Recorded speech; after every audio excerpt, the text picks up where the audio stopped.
De volta com o Educador Entrevista, quinto bloco, conversando agora com a Thaís Caruano. Thaís, gratidão sempre pela participação conosco. Boa tarde. Boa tarde a todos os telespectadores. É sempre um grande prazer estar aqui. Thaís, queria começar falando com você a respeito de Black Friday, né, que tem toda uma expectativa, e de alguns aspectos, não é? O primeiro deles, que as pessoas muitas vezes vão pelo marketing da data e acabam comprando tudo pela metade do dobro do preço. Né? Então acontece muito isso, né? De empresas que maldosamente aí semanas ou dias antes da ação, dobram o preço dos produtos, né, e colocam aí um desconto que aparentemente, né, a pessoa está lucrando, mas na verdade não está pagando o preço padrão do produto mesmo. Não, com certeza. Então é bom ficar muito atento. Mas os consumidores, eles já estão ficando mais espertos. Porque muitas vezes eles já estão printando ali a página para depois fazer uma comparação dos preços. E isso é ótimo, está correto mesmo de fazer. E qualquer questão que se verificar de abuso, é muito importante fazer denúncias no PROCON, de forma a apurar mesmo e tentar evitar com que aconteça novas práticas nesse sentido. Em relação às promoções, tem que ficar atento para não cair em qualquer tipo de golpe. Esse momento é um momento oportuno para golpes, porque as pessoas elas estão querendo comprar, a publicidade ela vem muito forte, então acaba tendo sites que são falsos. Então ficar muito esperto, por exemplo, se chegar algum e-mail com algum site, não entrar diretamente pelo e-mail, mas sim entrar oficialmente pelo site, entrar ali pela página da internet mesmo e entrar no site oficial, para não ter qualquer dúvida. Se for por Instagram, verificar se o número de seguidores são reais mesmo, se realmente existe, ou se há alguma fraude ali. A forma de pagamento também é uma questão muito importante. Normalmente, as grandes lojas, elas têm várias possibilidades de pagamento. Então, normalmente, são todos os cartões, tem ali todas as bandeiras, boleto, Pix. Quando limitar muito a forma de pagamento, falar, por exemplo, que só pode ser por Pix, desconfia que pode ser golpe. Então, qualquer milagre ali que encontrar, se o preço estiver muito abaixo do que o praticado normalmente, lembrando que não tem como o preço ficar muito baixo, porque existe o custo real do produto, existe o custo real da operação daquele estabelecimento. Então, se o preço está muito baixo, pode ser golpe. Se a data de entrega do produto estiver muito distante da data de pagamento, então, ele paga hoje, mas a entrega está muito distante, também desconfie. Então, essas são algumas questões para ficar muito atento e realmente aí ser um momento de alegria para o consumidor e não um momento de dor de cabeça. Exatamente, né? E coloco uma observação que eu vi hoje a respeito de Black Friday, que é o seguinte: talvez nós tenhamos aí uma paralisação de alguns setores dos Correios nesse período, né? Então, atente-se também, né, qual o perfil de entrega, quais os caminhos, porque você pode ter um atraso nessa entrega, se quiser agilidade aí, né, fique atento também ao processo de rastreio de entrega dos produtos. Bom, então nesse caso eu nem estava sabendo dessa questão dos Correios, mas caso queira agilidade, o Correios então aí não vai ser uma boa opção, né? Claro que sempre é uma empresa muito de confiança, né, nacional, mas nesse caso aí tem que verificar essa questão da paralisação. Exato, não é?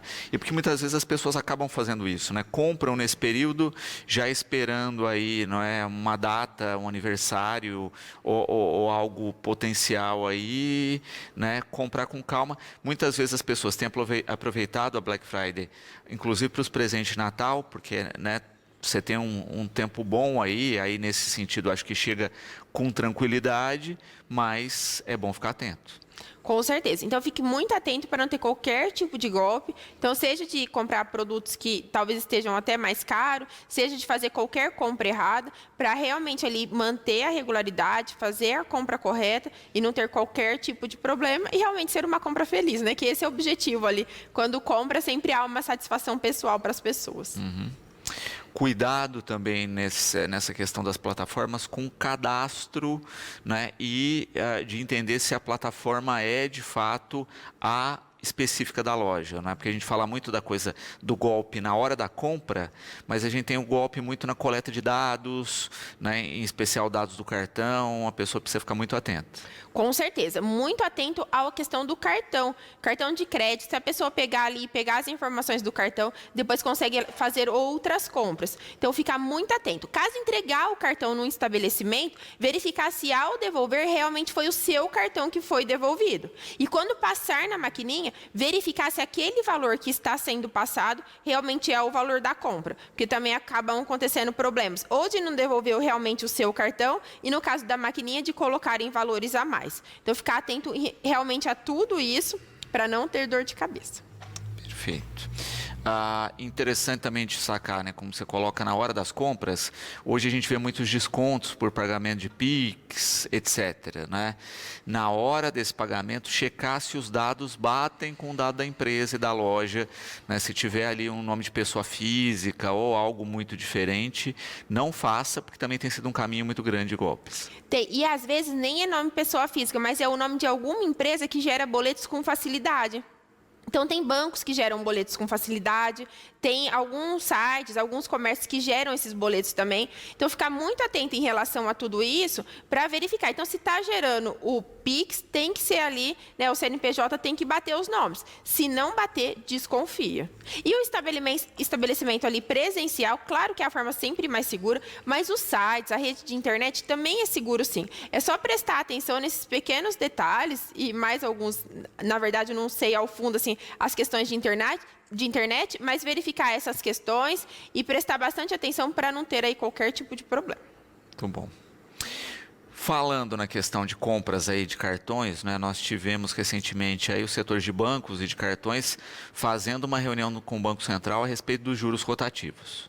Isso mesmo. O governo, qual que é o objetivo do governo? É fazer com que a partir do momento que a pessoa esteja devendo no cartão de crédito, paralisar essa dívida e fazer um parcelamento fixo para a pessoa terminar de pagar. Porque sabemos, né, que o cartão de crédito, conforme for, pode simplesmente virar uma bola de neve e a pessoa não consegue mais regularizar essa situação. Então, em razão disso, o governo federal está sinalizando nesse sentido. Mas os bancos já estão reagindo de forma totalmente contrária. Então, eles não querem que faça, já estão marcaram já a reunião com o Banco Central, de forma que não há essa limitação à questão de quem comprar com o cartão de crédito. Está uma força aí, uma guerra de braços mesmo, vamos ver quem vai acabar ganhando. Lembrando que no último trimestre, Caixa Econômica Federal, Banco Itaú, bateram um recorde de lucro. Então, assim, o lucro do banco, com certeza, ali está garantido. Já quem pensa em fazer financiamento, fica muito atento, porque os financiamentos, eles acabam tendo uma taxa de juros extremamente elevada. E essa taxa de juros elevada, ela acaba prejudicando ali a pessoa que tem que ficar pagando por muitos anos esses valores. E além disso, normalmente a taxa de juros está maior do que o Banco Central autorizou. Estando maior, pode-se impedir revisão desses empréstimos. Então, ficar muito atento a isso. Se fez empréstimo, é muito interessante verificar se a taxa de juros está correta e, caso não esteja, pedir a revisão. E o mesmo vale para financiamento de veículos. Estávamos falando, né, no bloco passado a respeito, né, dos juros rotativos de cartão e dos bancos, e é interessante destacar aqui, né, dois dados que a Thaís trouxe, que a Caixa teve um crescimento aí de lucro de 16,5% nesse terceiro trimestre, com 3,2 bilhões de lucro. Enquanto o Itaú aí também cresceu 11,9% e teve no terceiro trimestre aí 9 bilhões de lucro, não é? Então a gente percebe de fato, né, quanto os bancos lucram com esses juros abusivos no rotativo. Com certeza. Então, ficar muito atento mesmo. Tudo que fechar com o banco, tudo tem que ter contrato. Então, se tem um seguro embutido, tem que ter mais um contrato. Tudo tem que ter contratos ali isolados. Tudo tem que ser avisado ao consumidor. Não pode fazer refinanciamento de qualquer tipo de dívida sem a autorização expressa do consumidor. Então, ficar muito atento, porque caso o banco não siga qualquer destes procedimentos, cabe sim revisão desse contrato. E fazendo revisão do contrato, conforme for, né, se realmente verificar ali a abusividade, vai haver o ressarcimento desses valores e conforme for aí danos morais, materiais ali, o que tiver a mais. Também é interessante a gente pensar, né, que a gente está aí com um programa Desenrola, né, em todas as suas vertentes aí, funções funcionando. E às vezes a pessoa vai lá e tem um desconto que ela acha, nossa, né, que descontaço e tal. Na verdade, não é que o desconto é grande, é que o juro é abusivo. Com certeza. E ficar muito atento a essa questão do Desenrola. É um programa do governo federal extremamente interessante e vão para as dívidas muito pequenas. Na verdade, pessoas com dívidas até R$100, o governo federal, ele a pessoa não deve mais esse valor, ele perdoou mesmo. Não é na verdade que ele perdoou, na verdade houve um custeio por trás das pessoas que tinham essas dívidas, né? Ali as pessoas estavam sofrendo, que alguém estava devendo, e houve um pagamento antecipado e houve um perdão mesmo dessas dívidas. E quem tem dívidas maiores, há uma redução, é um programa do governo federal, há toda uma logística nisso, tem outras pessoas por trás que acabam auxiliando, e realmente é muito válido. Ficar atento, porque muitas vezes chega uma mensagem que a pessoa está autorizada a entrar no Desenrola, no e-mail que está autorizado ali, que está gravado, no .gov.br. Então, às vezes, no e-mail que está no Gov, é o e-mail que vai chegar às propostas do Desenrola, que com certeza são muito interessantes. Então, quem tem dívida, tem várias maneiras aí de fazer essa regularização, e isso, voltar a ter nome, voltar a ter crédito no mercado, às vezes voltar e colocar a cabeça mesmo no travesseiro. Exato, né? Então, fazer direitinho, cuidado com os golpes também do Desenrola, né? Do jeito que a gente está falando da Black Friday também aí, às vezes a pessoa recebe mensagem, etc. E que tem sido um problemão isso, né? Como é que pessoas inescrupulosas têm acesso a dados bancários, inclusive do valor da dívida das pessoas. Não, e muitas vezes a gente cai. Eu mesmo caí um golpe. Um dia minha mãe pediu para eu pagar o boleto dela do carro. Eu entrei, você gera o boleto, você dá, é muito, extremamente convincente. Faz anos que eu falo de golpe e você acaba caindo. Então, ficar muito atento com a questão do site mesmo que está entrando. O site, o boleto, se realmente é dali. Qualquer coisa, verificar se tem um 0800, mas pode haver todo um grande golpe aí por trás. Então, fiquem atentos, porque essa questão de boleto falso também é extremamente recorrente. E pior do que não pagar uma dívida é pagar errado e ter que ficar pagando ali até pagar corretamente. Então, é melhor não pagar e saber que tem ali a dívida do que pagar e depois falar, eu não acredito que eu paguei errado. E depois que pagou um boleto falso, pode fazer denúncia, fazer boletim de ocorrência, depois pode fazer denúncia, mas normalmente não consegue achar quem que gerou esse boleto, fazer ressarcimento. Eu, pelo menos, nunca vi dar certo qualquer questão dessa. Então, ao pagar boleto, fiquem muito atentos. Muito bom. Também, não é, falando de uma outra questão ligada aí a esses dados, o Rogério colocando isso, né? Também cuidado ao pedir informações a respeito de serviços, compras, etc., pela internet. Não é? Ele diz que foi lesado dessa maneira, né? Entrou num grupo específico, não é, da área dele, que é de autopeças, teve indicação, entrou lá num site que parecia tudo ok, encomendou a peça, etc., num preço bem abaixo do mercado, né? Isso também é uma dica, se o preço está muito bom, desconfie, né? E depois descobriu que era um golpe. Então, Rogério, é isso, né? Acontece. Então, igual eu falei, né? Eu mesmo caí num golpe, então a gente cai facilmente, porque eles são muito convincentes. Eles pegam ali os detalhes, eles fecham muito, sabem conversar muito bem. Eu até falo que essas pessoas que aplicam golpe, se elas resolvessem usar essa inteligência, e muitas vezes até a simpatia, porque eles falam normalmente no telefone também, pro bem, eles se dariam bem, de forma honesta. Mas não, né? Então, por isso que é importante aí prestar atenção. Realmente, a gente tem que ser mais esperto que eles. É que às vezes a gente, na inocência do bem mesmo, né, vai fazendo, acha que está tudo certo e acaba fazendo esse pagamento de forma indevida. Muito bom. Falar um pouquinho aqui, não é, a respeito de Bolsa Família e de uma matéria a respeito do Tribunal de Contas que está vendo irregularidades em 1/5 das bolsas no país, que é um volume gigantesco. Com certeza. Então, o Tribunal de Contas da União está fiscalizando todo mundo ali que recebe Bolsa Família. E considerou que 1/5 de quem recebe Bolsa Família há algum tipo de irregularidade. Então, a cada 5 pessoas, uma está com algum problema ali de irregularidade. Essas pessoas, eles vão cortar e corre o risco, sim, do governo federal pedir essa devolução de valores. Lembrando que quem acaba fraudando o governo para receber valores aí de forma indevida, na verdade, quem paga a conta é toda a sociedade. Então, é interessante, sim, essas medidas que retiram ali o pagamento indevido para algumas pessoas. Mas, com certeza, nós vamos ter aí também corte de pessoas que devem estar recebendo e que o governo ficou desconfiado de alguma coisa e cortou. Então, é importante manter sempre os dados todos corretos. Quem tem CAD único de 2 em 2 anos, realizar a sua atualização para ficar tudo certinho e não ter qualquer risco de corte de benefício. E também é interessante quando a gente fala no benefício, né, porque muitas vezes a pessoa liga a questão à fonte pagadora, que é o governo federal, né, mas tem que lembrar que os cadastros do Bolsa são feitos nas localidades, não é? Então, e que tem que haver uma fiscalização, toda uma infraestrutura de checagem disso.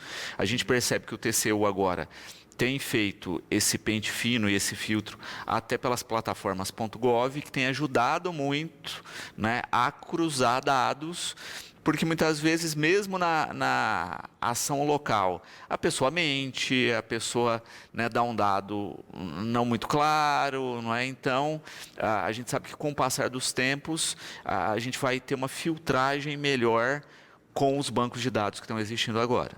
Com certeza. Cada vez mais as informações estão todas interagindo. Então, cada vez mais está sendo ali um grande cruzamento de dados. A plataforma Gov é um exemplo mesmo, né? Que cada vez mais questões está tudo dentro da mesma plataforma. Então, o governo cruza essas informações com facilidade e essa é uma tendência. A questão, quando a pessoa faz o cadastro único, na verdade, esse cadastro único ele é do governo federal. Então, ele é feito dentro do município, mas essas informações são jogadas para o governo federal. Então, é um cadastro único das pessoas de baixa renda. E esse cadastro único, o governo depois vai verificar, cruzar as informações, encontrando qualquer irregularidade, corta o benefício. Nós estávamos falando aí dos golpes de boleto, né, na fala anterior, o César colocando, né, e esses boletos que recebemos de entidades, que muitas vezes ele já vem com valor no boleto, etc. Podem acontecer de boletos falsos também, ele coloca aqui, acha melhor ajudar diretamente as entidades da própria cidade para não correr risco? Eu considero que sim, até porque a gente sabe realmente o que a instituição faz. Então, aqui em Batatais mesmo, nós sabemos quais instituições que realmente estão ali junto com a sociedade, que estão ajudando, e por que não ajudar a nossa localidade? Até porque se cada um ajudar a sua própria localidade, né, com certeza o país já vai se desenvolver melhor. Eu, particularmente, um posicionamento pessoal meu, eu considero que é melhor fazer daqui. Porque quando a gente verifica essa questão de vídeo, o vídeo às vezes ali nos emociona, tudo que aquela entidade faz serviço A, serviço B, mas não sabemos o que realmente, a quantidade de pessoas que isso atinge, nós não temos mais informações. Então, ao meu ver, é muito interessante ajudar realmente as instituições da cidade. Exatamente. E aqui em Batatais nós temos várias ótimas, então é muito interessante. E César, uma dica, não é pegar os dados bancários da própria entidade, né? Tem entidade, a maioria das entidades, inclusive, tem até o próprio Pix, não é? E olha, deixa lá um avisinho, né, mensal no celular, né, para te lembrar de fazer a doação, etc. E fazer diretamente no Pix, né? Você vai ter certeza que é da entidade, vai estar lá os dados, você tem uma tranquilidade maior, inclusive, em saber que está ajudando e vendo o resultado dessa ajuda e também, ao mesmo tempo, né, sabendo que não corre o risco de estar caindo numa fraude. Com certeza. E as instituições que fazem esses auxílios para a sociedade, normalmente elas fazem até se pedir prestação de contas, tudo é muito claro, é muito esclarecido. Então, eu daria uma volta aqui na cidade e é até muito interessante de visitar, porque a gente fica até grato, assim, pelo que nós temos, pela nossa saúde dos nossos filhos. Então, assim, é muito importante visitar, verificar o que está acontecendo. A gente não sabe se um dia nós mesmos vamos precisar, né, conforme a instituição que for. Então, ajudar aqui as instituições locais, com certeza, é muito interessante. Falar um pouquinho de auxílio acidente, não é? Como funciona o programa e quem tem direito, Thaís? Ficar muito atento quem sofreu acidente de qualquer natureza. Então, você que sofreu um acidente de veículo ou um acidente de trabalho, porém ficou com alguma sequela, ficou com alguma limitação. E a limitação ela pode ser pequena, mas de certa forma que reduz ali a sua capacidade de trabalho. Então, por exemplo, tirou a movimentação de um ou mais dedos, qualquer questão assim que diminui, ainda que pouco, a sua capacidade de trabalho. Essa pessoa, caso ela esteja registrada ou ela estava na qualidade de segurado do INSS, que isso pode acontecer até 3 anos de quando a pessoa deixou ali a carteira de trabalho, foi mandada embora, o pedido de demissão, tem que analisar o caso para verificar quanto tempo teve a qualidade de segurado do INSS. Então, caso sofreu esse acidente e depois do auxílio-doença, ou mesmo sem o auxílio-doença, teve uma pequena redução da capacidade de trabalho, passa a ter direito ao auxílio-acidente. É um benefício extremamente interessante, porque a pessoa pode continuar trabalhando normalmente, esses valores entram no cálculo da sua aposentadoria e a pessoa fica recebendo o valor que vai receber é metade do que recebeu de auxílio-doença e recebe até aposentar. Então, acaba sendo um benefício muito importante. Então, quem sofreu acidente de qualquer natureza e teve uma redução da capacidade de trabalho, ainda que mínima, às vezes, por exemplo, colocou placa no ombro, o ombro até movimenta, mas diminuiu o movimento do ombro, ou não consegue mais pegar peso. Então, alguma pequena questão que aconteceu, a pessoa consegue trabalhar, mas teve sim uma redução da capacidade. Nesse caso, passa a ter direito a esse benefício que chama auxílio-acidente. Pode trabalhar e recebe metade do que recebeu de auxílio-doença até a aposentadoria. E o mais importante ainda, esses valores entram no cálculo da sua aposentadoria. Perfeito. Então, atenção nisso e, se é de direito, cobre o direito, não é? Muitas vezes a gente tem também a demora, não é, específica para esse direito ser atendido, mas existe o retroativo. Com certeza. Aí tem que ficar só atento no momento ali que gerou o mesmo direito, desde que, caso a pessoa recebeu auxílio-doença, desde o momento que deixou de receber auxílio-doença, passa a gerar direito aí ao auxílio-acidente. Então, ficar muito atento e, conforme for, pode pedir sim um retroativo. Muito bom.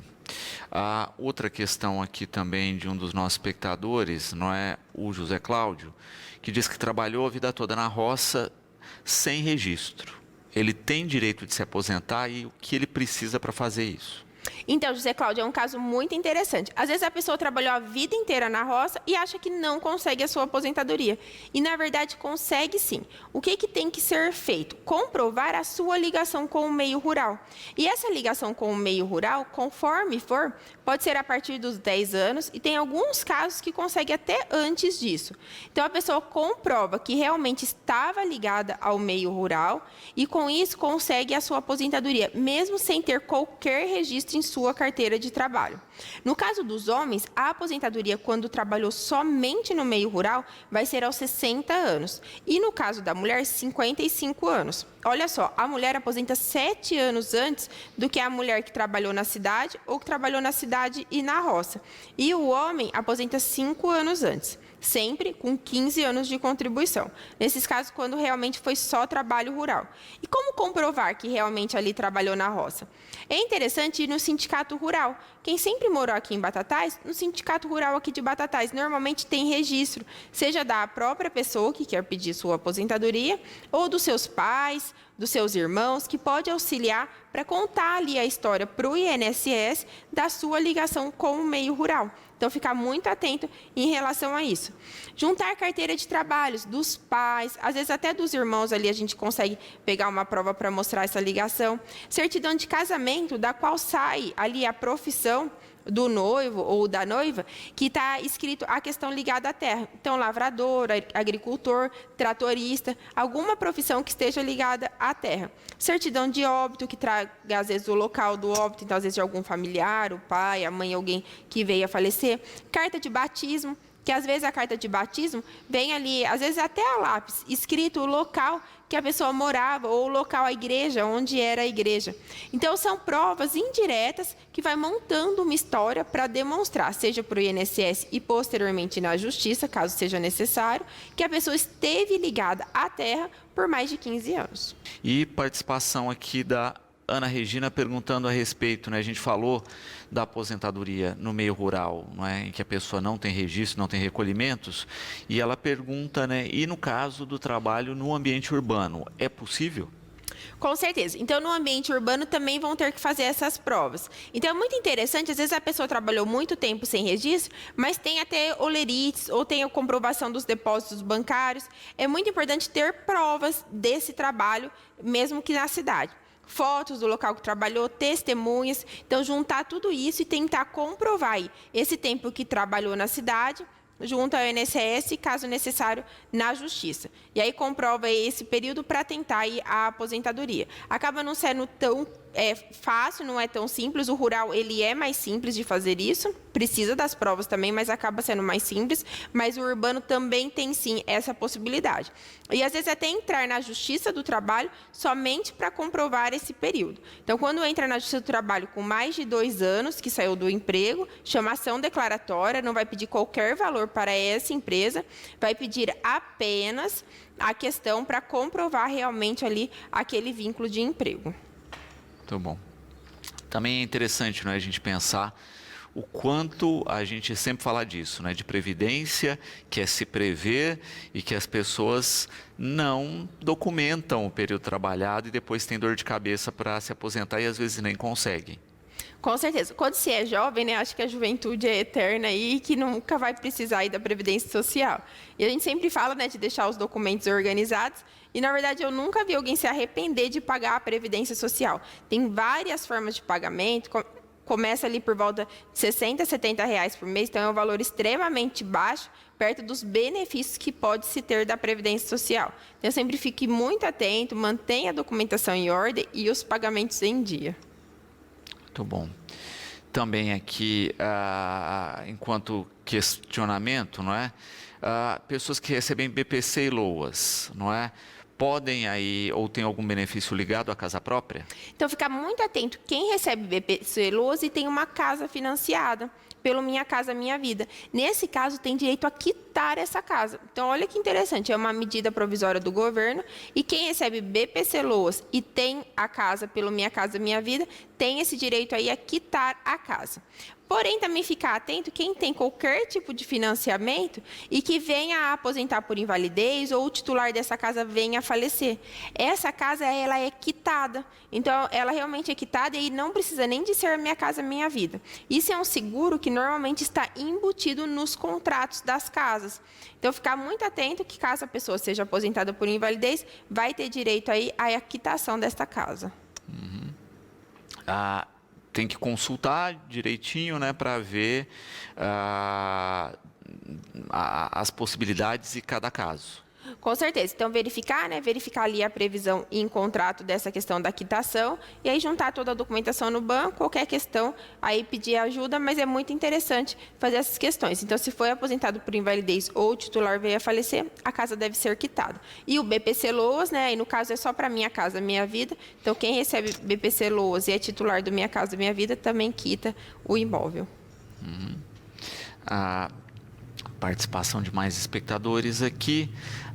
Ana Cláudia, nessa história aí, não é, da quitação da casa própria, não é? O programa Minha Casa Minha Vida, ele abre muitas possibilidades, em especial, inclusive, né, foi anunciado agora recentemente que a cidade conquistou 150 unidades que ainda serão construídas, não é? E algumas, inclusive, com isso, né, com gratuidade no imóvel, que deve ser respectivo a esses casos. Com certeza. Então, tem que ficar atento. Mas esse caso do BPC LOAS, às vezes a pessoa estava ali, às vezes não, a pessoa estava com plena saúde ou não, e posteriormente, até se ela veio adquirir ali o BPC LOAS por alguma questão até posterior à aquisição, ela tem o direito também à quitação. E aí, quem tem algum tipo de deficiência ou qualquer questão assim, também pode conseguir aí o Minha Casa Minha Vida.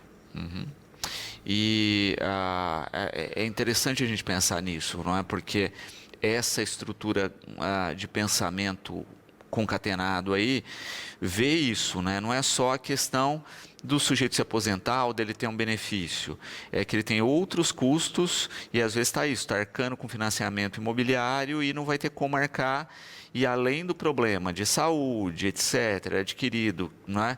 Vai ainda ficar sem a casa. Não é? Ainda bem que pensaram no conjunto aí do atendimento. Com certeza. Até porque, normalmente, né, quando a gente para de trabalhar, normalmente a renda cai mesmo, né? Normalmente a pessoa ativa, ela acaba conseguindo ali uma renda maior do que caso ela venha a parar. Daí a importância, né, dessa questão do Minha Casa Minha Vida e dessas outras questões. Muito bom. Falar um pouquinho de estabilidade pré-aposentadoria, que é uma coisa que se fala muito pouco, não é? A pessoa está prestes a se aposentar, pode ser mandada embora? Então, na verdade, pode, porque não há qualquer previsão na lei prevendo essa questão que a pessoa está para aposentar e não pode ser mandada embora. Então, a questão da estabilidade pré-aposentadoria não tem previsão legal, não tem ali qualquer previsão na lei. E aí, quem que tem, então, esse direito? Tem esse direito quem tem essa previsão em sua convenção coletiva. Então, ficar muito atento em acordos e convenções coletivas do sindicato, se existe essa previsão pré-aposentadoria. No caso aqui de Batatais, por exemplo, a convenção dos metalúrgicos tem essa previsão. Então, tem que ficar bem atento em relação a isso. Verificar a convenção coletiva, se tem a previsão. Se tem, ok. Se não tem, a pessoa não tem esse direito, porque não tem essa previsão na lei. Muito bom. Então é isso, checar sempre o acordo coletivo. Uma questão que as pessoas falam um pouco é justamente essa, né, da importância dos acordos coletivos de cada categoria. Com certeza. Então, o acordo e a convenção coletiva são muito importantes. A reforma que nós tivemos trabalhista em 2017 enfraqueceu muito os sindicatos, porque, na verdade, nos acordos, nas convenções, há o envolvimento dos sindicatos. E em 2017 houve um enfraquecimento, porém, agora, com a nova obrigatoriedade aí de recolhimento das contribuições sindicais, que elas não estavam obrigatórias, e outras questões envolvendo o sindicato, os sindicatos estão novamente se fortalecendo. Lembrando que os sindicatos eles são muito importantes para o trabalhador conseguir conversar de igual para igual com o empregador. Então, e até uma forma também de proteção para o trabalhador não se expor, porque muitas vezes, ao se expor querendo algum direito, ele, claro que pode ser, sim, demitido. Então, os sindicatos, ele acaba sendo, sim, uma figura na sociedade, uma figura extremamente antiga e muito importante para a nossa sociedade. Aviso prévio, não é? Como é que funciona? Tempo de trabalho conta no cálculo desse aviso prévio, não é? Como saber se eu tenho que cumprir, o quanto eu tenho que cumprir? No caso do aviso prévio, ficar muito atento, porque, na verdade, ele é um tempo de trabalho normal. Então, esse 1 mês do aviso prévio, e conforme for, ele pode chegar até 3 meses, conforme o tempo que a pessoa tem na empresa. E todo esse período, ele conta para todos os fins, ainda que o aviso prévio foi indenizado. Então, por exemplo, a pessoa foi demitida e o aviso prévio era de 3 meses e foi todo indenizado. Durante todo esse tempo, conta para fins previdenciários, conta para tudo. Então, é muito interessante essa questão, é interessante a pessoa ter essa consciência. Uma outra questão, por exemplo, um aviso prévio indenizado e a mulher saiu do emprego e ficou grávida durante o aviso prévio indenizado. Essa mulher ela tem direito à estabilidade de 9 meses, mais 5 meses após o parto. Então, conforme for, ela pode ser reintegrada, voltar ao trabalho aí para a empresa. Então, ficar muito atento a todos esses detalhes ali para verificar quais os direitos. Então, todos os direitos, tudo que acontecer ali durante o aviso prévio, a pessoa é contado como tempo normal e é recolhido o INSS desse período, férias, 13º desse período e FGTS a pessoa também recebe. Para todos os fins, é considerado como um tempo normal de emprego. Muito bom. E ficar de olho nisso, não é? Tempo de trabalho, e o Pedro coloca uma questão assim, né? Tempo de trabalho com registro e se a pessoa tem aí um período sem registro na mesma empresa. Então, aí esse período sem registro pode ser comprovado, Pedro. E, na verdade, de certa forma, vai até ajudar. Porque se você fala, eu trabalhei naquela empresa, um período com registro e um período sem registro, de certa forma, o período com registro, né, ele está ratificando, ele está confirmando o período sem registro. Então, esse período com registro, na verdade, vai ajudar o período sem registro. E, às vezes, também, a pessoa ela tem um período no meio rural e depois veio trabalhar na cidade, conforme o exemplo aí que nós demos em outro bloco. Então, se a pessoa ela trabalhou um período na roça, um período de cidade, esse período da roça não teve registro, pode trazer para o período de cidade? Pode sim. Então, traz o período de roça sem registro e junta com o período urbano, porém a idade que vai mudar. Então, quando trabalhou só na roça, a mulher aposenta aos 55 e o homem aos 60. Quando trabalhou só na cidade ou na roça e na cidade, ao mesmo tempo, a mulher vai aposentar aos 62 anos e o homem aos 65. Nossa espectadora aqui, a Lourdes, perguntando, né, a respeito de previdência privada, se ela interfere de alguma forma na aposentadoria ou se eu posso ter as duas. Pode ter as duas tranquilamente, então não tem qualquer problema e uma não interfere na outra. É sempre muito importante, né, procurar bancos que vão dar esse respaldo, uma segurança, que realmente vão conseguir depois cumprir ali com o prometido, mas uma não vai interferir na outra. E é sempre muito importante fazer uma análise de como a gente quer aposentar e começar a investir mesmo. Então, seja através de um investimento, de uma previdência privada, para futuramente, quando realmente for aposentar, estar tranquilo ali, conseguir realmente fazer o pé de meia ali, né, para depois ter tranquilidade em outro momento. Muito bom. E é interessante isso, né? Porque muitas vezes a gente acaba vendo as pessoas sofrendo que sempre tem aquela questão, né? Olha, me aposentei com X salários, aí fui perdendo isso ao longo do tempo, não é? Então, ter um complemento ali auxilia muito. Ah, com certeza. E é muito importante, porque a gente sabe que a aposentadoria ela tem um limite. E, na verdade, esse teto do INSS, mesmo a pessoa pagando o teto a vida inteira, depois também não vai conseguir receber. Então, ter esses investimentos ou previdência privada em paralelo vai ajudar aí muito. Nossa espectadora aqui, Mariana, colocando que sofreu um acidente no percurso para o trabalho. Só que o INSS liberou mesmo sem ter feito uma cirurgia. Voltou a trabalhar e gostaria de saber se a empresa pode demiti-la. Já faz um ano isso. Mariana, mas ela chegou a afastar pelo INSS, né? Então tem que checar isso, né? Não fala aqui. O INSS liberou, né, sem ter feito uma cirurgia, ou seja, ela deve ter ficado afastada por um período. Mariana, se você ficou afastada pelo INSS, dá volta do INSS, então, por exemplo, ficou 15 dias, um mês, 2 meses, dá volta do INSS, durante um ano tem estabilidade no emprego. Então, durante um ano não pode ser demitida, vai ter toda essa estabilidade. Do período que ficou afastada do emprego, em razão de ser auxílio, de ser uma questão de acidente do trabalho, porque o acidente de percurso é acidente do trabalho, tem direito aos depósitos do fundo de garantia durante esse período que ficou afastado. Mas para ter estabilidade de um ano, tem que ter conseguido aí afastar pela Previdência Social. Não basta aqueles 15 primeiros dias de afastamento, tem que ficar atento a esse detalhe. E quando é acidente do trabalho, o benefício do INSS ele deve ser maior, então ele deve ser 100%, não tem aí qualquer desconto. Então, ficar atento a esses detalhes, porque o acidente do trabalho gera outros direitos. Também aqui a Maria perguntando a respeito de pensão, não é? Por que muitas vezes as pessoas não estão recebendo mais o valor integral da pensão? Maria, houve uma alteração na lei e, com isso, antes a pessoa recebia 100% do valor que a pessoa que veio a falecer teria direito ou recebia de aposentadoria. Com essa reforma que nós tivemos na legislação, hoje o dependente, ele recebe 50% mais 10% por dependente. Então, por exemplo, se ficar só a esposa, ela vai receber 60% dessa aposentadoria. Para dar 100%, tem que ter 5 dependentes. Seria uma esposa e mais 4 filhos. E todos os filhos menores de idade. Então, todos os filhos ali, na verdade, menores do que 21 anos. Então, só nessa possibilidade. Mas ficar atento também, porque tem alguns casos que são exceção. E a pensão por morte vai ficar 100%. E quando que isso acontece? Quando a pessoa morreu em razão de acidente, quando tiver algum deficiente na família. Então, caso tenha desses dependentes, algum deles sendo deficiente, essa pensão por morte vai ficar 100%. Então, nós temos que prestar atenção nesses detalhes, que conforme for, pode até caber uma revisão da pensão concedida pela Previdência Social. Luiz Carlos pergunta uma questão, não é, que aparentemente é simples, mas às vezes passa batido, não é? Porque muitas vezes a gente fala da pensão que a esposa recebe, não é? Mas ela também funciona ao contrário, né? Se essa esposa recolhe, etc., e vem a falecer, o marido também tem direito à pensão. Com certeza, o marido também tem direito à pensão, né? Então, a pensão aí deixada pela esposa, né? Conforme o caso. Então, essa questão de contribuir para a Previdência Social vale para ambos os lados, né? Então, tanto um quanto o outro deixa a pensão, sim. Muito bom. Tá aí, sempre é um prazer recebê-la com tanta clareza aqui nas explicações.